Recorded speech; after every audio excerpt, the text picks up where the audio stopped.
Rhythm room में आकर इधर उधर देखने लगा। हालांकि वो खुद भी बहुत परेशान था, पर फिलहाल वो ये देख रहा था कि रिद्धि कहाँ सो रही है। रिद्धि रूम से बाहर टेरेस वाले एरिया में झूले पे बैठी थी। रिदम को बस उसकी पीठ दिख रही थी। रिदम गुस्से और नफरत से उसकी ओर देखा और फिर चुपचाप बेड पे जाकर लेट गया। रिद्धि रात भर झूले पे बैठी रही और अभी 24 घंटे पहले को हुआ उसको सोचकर दुखी हो रही थी और वही सो गई थी। सुबह उसकी नींद खुली तो उसने खुद को झूले पे सोता हुआ पाया। उसने अपने आसपास देखा, फिर खुद को देखा और देखकर व्यंग और दर्द से मुस्कुरा उठी। Smirk smirk, rushed face, confused face, relieved face. उसने खुद को देखा और देख उसने अभी तक दुल्हन वाले ही कपड़े पहने थे। उसने अभी तक चेंज नहीं किया था, क्योंकि उसके पास पहनने के लिए दूसरे कपड़े नहीं थे। क्योंकि उसकी शादी गलती से रिदम से हो गई, इसलिए वो यहाँ कपड़े कैसे बदले। रिद्धि बहुत परेशान हो रही थी। उसको समझ नहीं आ रहा था कि वो क्या करे, क्योंकि उसके मामा जी ने भी उससे रिश्ते तोड़ लिए हैं, तो वो अपने घर से भी कपड़े नहीं नहीं सकती थी और दूसरे कपड़े पहनने के लिए उसे मार्केट से लाने होंगे, लेकिन वो दुल्हन के जोड़े में मार्केट भी नहीं जा सकती थी। वो ऐसी दुविधा में थी और रूम के अंदर आ गई। उसने देखा रिदम रूम में नहीं है, उसका लैपटॉप और फोन भी नहीं था, मतलब रिदम रूम से जा चुका है।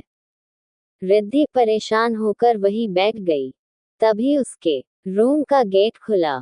कविता जी रूम के अंदर आकर अपने हाथ में लाए हुए कुछ कैरी बैग रिद्धि को देते हुए बोली, रिद्धि बेटा, मुझे ये तो नहीं पता कि सच क्या है झूठ क्या है, लेकिन एक बात है जो मैं तुमको बताती हूँ, जो मैंने किसी को नहीं बताया नहीं अभी तक। शादी वाली रात मैं किसी काम से बाहर की तरफ गई थी, तो मैंने एक देखा सहनाया एक स्टॉल को ओढ़कर होटल से बाहर जा रही थी। जब तक मैं उसे कुछ कह पाती वो गाड़ी में बैठकर बाहर चली गई। मैं अभी उसी सोच में डूबी हुई थी कि मुझे नीता ले गई अपने साथ। मैं कुछ पाती उससे पहले ही बाकी रस्मों के लिए सभी लेडीज ले गई। हम लोग वाकई की रस्में कर रहे थे। उन सब में बहुत टाइम हो गया और तभी सब लोग बोले कि वरमाला की रस्म के लिए दुल्हन को ला रहे हैं। दुल्हन को आते देख मेरे दिमाग से ये बात निकल गई। मुझे लगा सहनाया किसी काम से बाहर गई होगी, 1-2 मिनट के लिए बाहर गई होगी, तो मैंने भी ये बात दिमाग से निकाल दिया और हम लोग शादी की रस्मों को देखने लगे।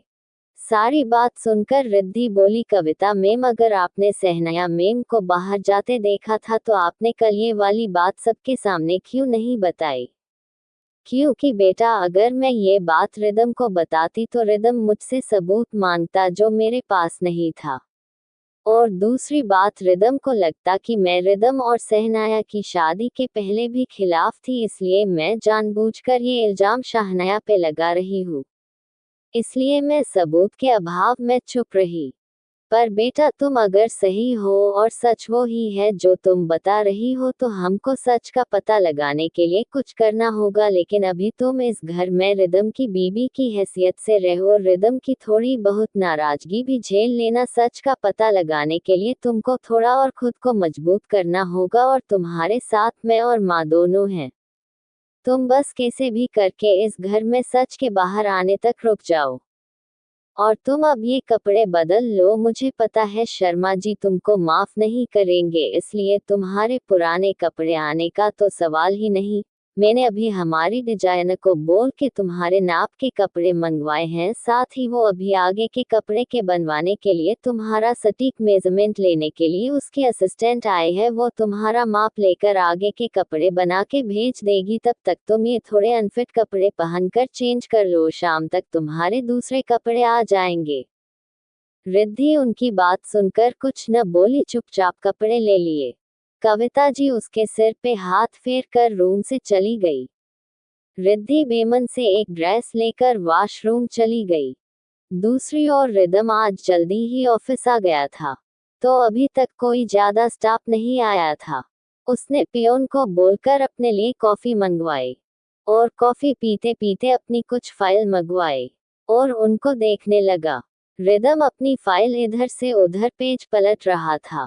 गुस्से से उसका किसी भी फाइल में मन नहीं लग रहा था।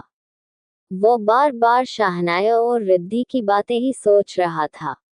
रिद्धि नहाकर एक वाइन कलर का सूट पहन कर नीचे आ गई।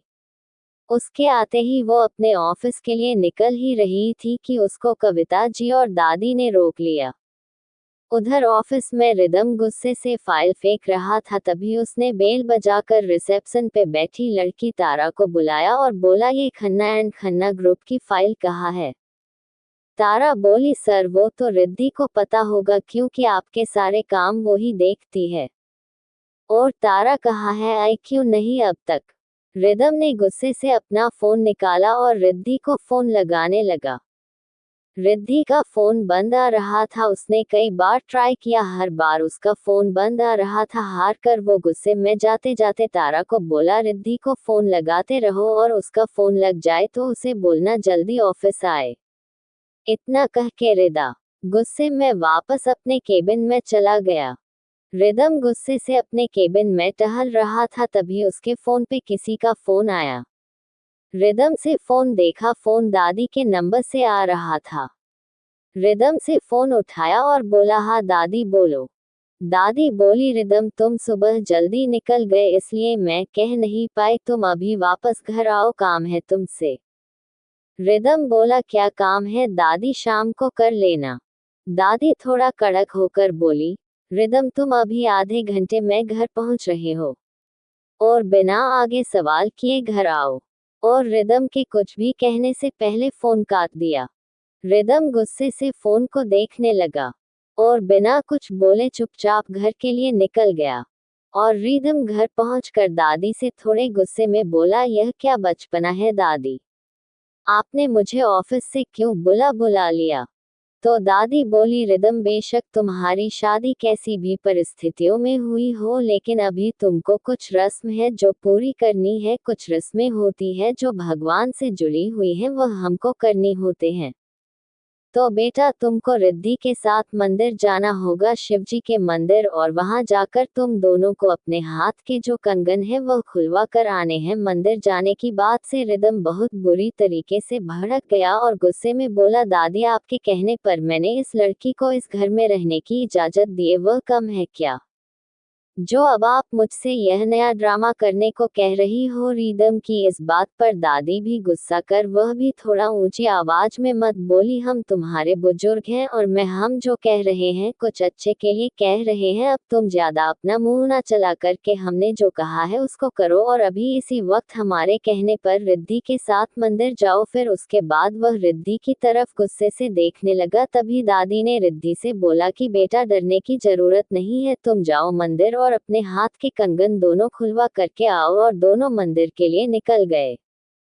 पूरे रास्ते रिद्धि और रिदम एक दूसरे से कुछ ना बोले, चुपचाप वह बस चले जा रहे थे।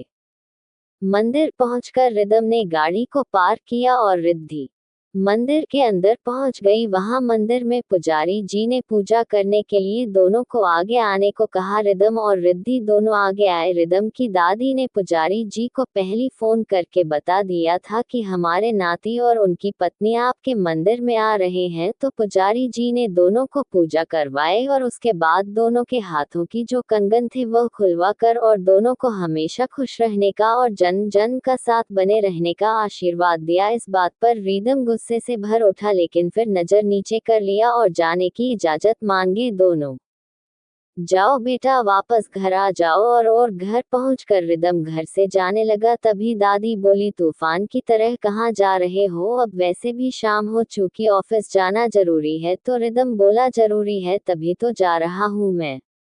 बिना दादी के दूसरे सवाल का इंतजार किए घर से निकल गया और रिद्धि भी रूम में चली गई।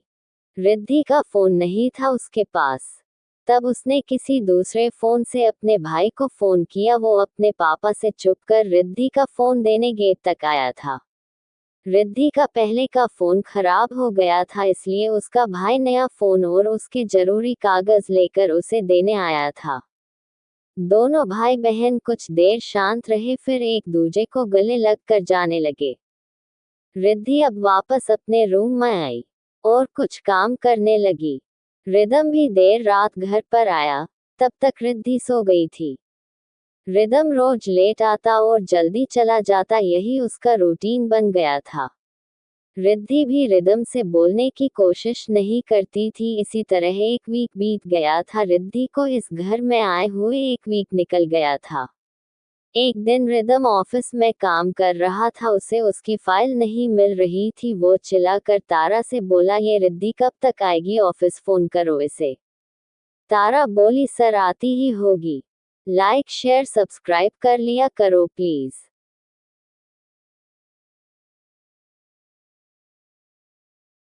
पूरा वीडियो देखने के लिए आप लोगों का बहुत बहुत धन्यवाद।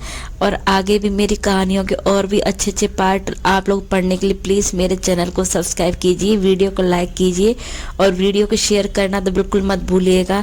फ्रेंड्स, अगर आप लोग सपोर्ट करोगे तो मुझे भी अच्छा लगेगा। तो मैं मेरी कहानियों की बेस्ट से बेस्ट पार्ट आप लोगों को देने की पूरी कोशिश करूँगी। तो प्लीज़ मेरे चैनल को सब्सक्राइब कीजिए और मुझे सपोर्ट कीजिए। आप लोगों के सपोर्ट से ही मैं आगे बढ़ूँगी।